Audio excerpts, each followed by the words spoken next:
পিয়ারের নামে দেশে গন্ডগোল সৃষ্টি করে স্বাভাবিক নির্বাচন ব্যাহত করতে চায় কিছু মহল, বলেছেন বিএনপির ভাইস চেয়ারম্যান বরকতুল্লাহ বুলু। শনিবার বিকেলে চাঁদপুর পৌর ও সদর উপজেলা বিএনপির দ্বিবার্ষিক সম্মেলনে যোগ দিয়ে তিনি এসব কথা বলেন। এ সময় তিনি আরও বলেন, ৩৬ জুলাই আন্দোলনের সফলতার সিংহভাগ কৃতিত্ব বিএনপির, তাই তুচ্ছ তাচ্ছিল্য করে কথা বলার ধৃষ্টতা কেউ দেখাবেন না।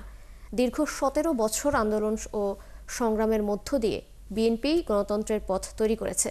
যারা এই পিয়ারের নাম বলে দেশে গন্ডগোল করে স্বাভাবিক নির্বাচন ব্যাহত করতে চান, তাদেরকে আমরা বলতে চাই, দীর্ঘ ১৭ বছর আন্দোলন সংগ্রাম করে এই রাস্তাটি আমরা তৈরি করেছি, অন্য কেউ নয়। বিএনপিকে তুচ্ছ তাচ্ছিল্য করে কথা বলবেন, আপনারা জিয়াউর রহমান নিয়ে কথা বলবেন, তারেক রহমান নিয়ে কথা বলবেন, বেগম খালেদা জিয়া নিয়ে কথা বলবেন, এমন দৃষ্টান্ত, এমন দৃষ্টতা আপনারা দেখাবেন না।